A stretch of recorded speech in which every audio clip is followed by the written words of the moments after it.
पादमूले पतितं तमर्भकम् विलोक्य देवः कृपया परिप्लुत उत्थाय तच्छ्रीशून्यददात्कराम्बुजम्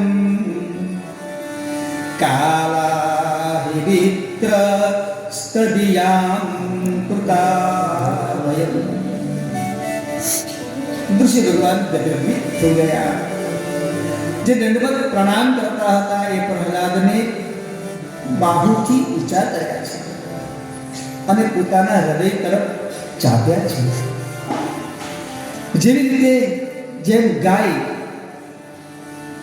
પોતાના સંતાનને જન્મ આપે વાછરડાને અને એના ઉપર રહેલી જે મેલી હોય એ મેલી જેમ ગાય ચાટી ચાટીને દૂર કરે એમ ઋષિ ભગવાન પ્રહલાદજીને ચાટતા હતા।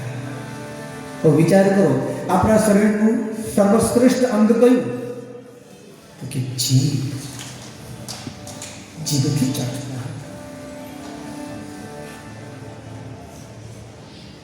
તમર્ભકમ એકદમ કોમળું તાજું દિવાયેલા જેમ વાછરડું સાફ કરી ગાય ચોધાર આંસુએ રડી પડ્યા છે। મને વિલંબ થયો આવવામાં, હું માફી માંગુ છું। તમે 11:30 આવવાના હતા ને 12:30 આવ્યા।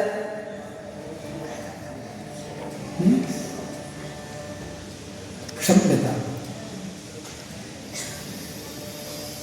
અને પછી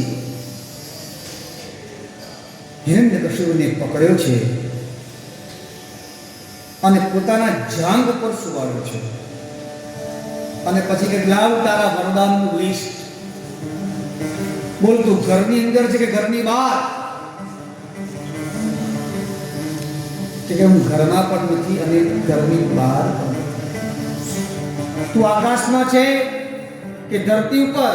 કે હું આકાશમાં પણ નથી ધરતીમાં પણ નથી, હું તમારા જાંઘ ઉપર છું। બોલ, હું નર છું કે ઋષિ?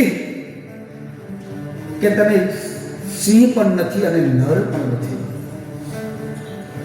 બોલ, હું કોઈના ભગવાનથી બનાવેલો છું કે ના તમે ભગવાનના બનાવેલા પણ નથી? કારણ કે ભગવાનના બનાવેલા હોય એની પ્રસૂતિ હોય,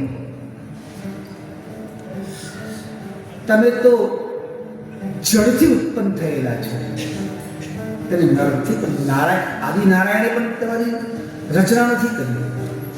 વિચાર કરો। બોલા મારા નખ છે એ શસ્ત્ર છે કે અસ્ત્ર? કે અસ્ત્ર પણ નથી અને શસ્ત્ર પણ નથી। બોલ, અત્યારે રાત છે કે દિવસ?